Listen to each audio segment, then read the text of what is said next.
જોઈ શકો છો કે આપણો મહાપ્રસાદ એકદમ સરસ છૂટો એવો બની અને તૈયાર છે।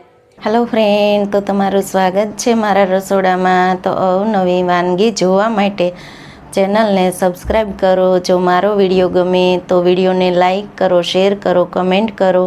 બાજુમાં રહેલ બેલ આઇકનને દબાવો તેથી નોટિફિકેશન તમને રોજ મળતું રહે। આજે હું તમારી સાથે શેર કરીશ મહાપ્રસાદની રેસીપી। તો ચાલો શરૂ કરીએ રેસીપી। મહાપ્રસાદ બનાવવા માટે 1 કપ ઝીણો રવો લીધેલો છે, 1 કપ ખાંડ લીધેલી છે, 1 કપ ઘી લીધેલું છે। 1 કપ રવો, 1 કપ ખાંડ અને 1 કપ ઘી। તો આ ત્રણેય માપ સરખું છે।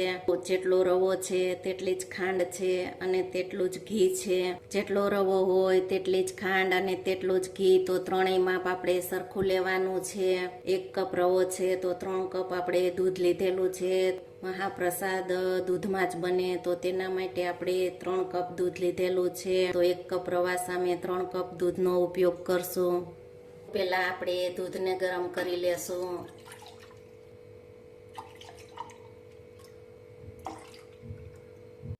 દૂધને આપણે ઉભરો આવે તેવું ગરમ કરી લેશું। ત્યાર પછી તેમાં આપણે ખાંડને તેમાં જ એડ કરી દેશું। તો તમે જુઓ છો કે દૂધમાં આપણે આ રીતનો ઉભરો આવી ગયો છે અને દૂધ આપણું એકદમ સારું એવું ગરમ થઈ ગયું છે। તો તમે જોઈ શકો છો।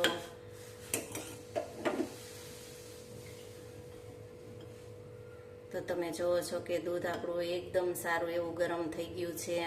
દૂધ આ રીતનું ગરમ થઈ જાય ત્યાર પછી આપણે ગેસને બંધ કરી અને પછી જ ખાંડને એડ કરવાની। આજે આપણે 1 કપ ખાંડ છે તેને આપણે દૂધમાં જ ઉપયોગ કરશું। તો આ રીતે આપણે ખાંડને દૂધમાં એડ કરી દેશું।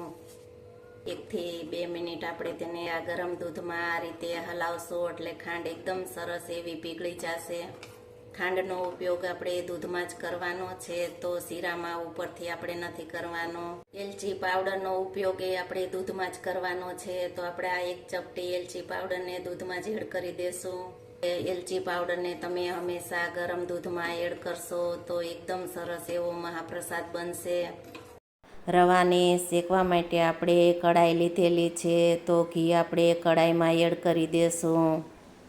ઘી ગરમ થઈ જાય ત્યાર પછી આપણે તેમાં રવો એડ કરશું।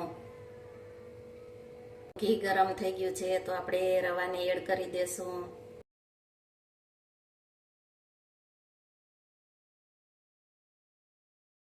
ગેસની ફ્લેમને આપણે સ્લો રાખી અને પછી જ રવો શેકવાનો, તેથી રવો એકદમ સારો એવો શેકાય।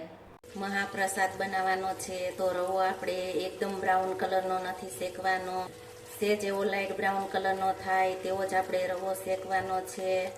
તો રવાને એકદમ બ્રાઉન કલરનો નથી કરવાનો।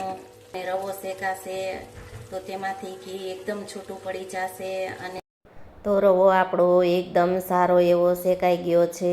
તો તમે જોઈ શકો છો અને રવામાંથી ઘી પણ એકદમ છૂટું પડી ગયું છે, તમે જોવો છો।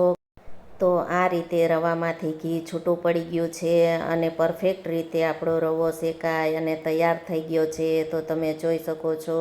તો આપણે આ ગરમ કરેલું દૂધ છે તેને આપણે ધીમે ધીમે કરી અને આપણે બધું જ દૂધ તેમાં એડ કરી દેશું।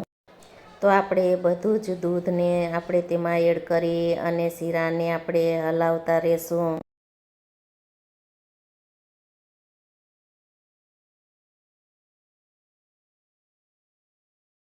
તો તમે જુઓ છો કે આપણે રવામાં દૂધ છે તે બધું એકજોગ થઈ ગયું છે। તો તમે જોઈ શકો છો। તો આપણે કાજુ બદામનું કટિંગ કરેલું છે તો તેને આપણે રવામાં જ એડ કરી દેશું। તો આપણે દ્રાક્ષને એડ કરી દેશું। તો આપણે તેને સારી રીતે મિક્સ કરી લેશું અને તમે જોઈ શકો છો કે આપણો મહાપ્રસાદ એકદમ સારો એવો બની અને તૈયાર છે। તો તમે જોઈ શકો છો કે આપણો મહાપ્રસાદ છે તે એકદમ સારો એવો બની અને તૈયાર છે। તો તમે જો આ રીતે મહાપ્રસાદ બનાવશો તો એકદમ સારો એવો બનશે અને જરાય ચીકણો પણ નહીં બને। મહાપ્રસાદ બની અને તૈયાર છે તો તેને આપણે સર્વ કરી લેશું। જો તમને આ મહાપ્રસાદની રેસીપી ગમે તો વિડીયોને લાઈક, શેર, સબસ્ક્રાઈબ, કમેન્ટ કરજો। રહેલ બેલ આઇકન દબાવવાનું ભૂલતા નહીં। તમને નોટિફિકેશન રોજ મળતું રહે. ઉપરથી આપણે પિસ્તાની કતરંજને સ્પ્રિંકલ કરશું.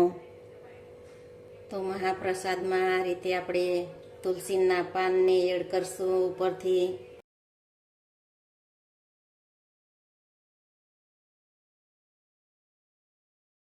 તો આપણો મહાપ્રસાદ બની અને તૈયાર છે. તો તમે જોઈ શકો છો કે આપણો મહાપ્રસાદ એકદમ સરસ એવો બની અને તૈયાર છે. એકદમ સરસ છૂટો એવો બની અને તૈયાર છે.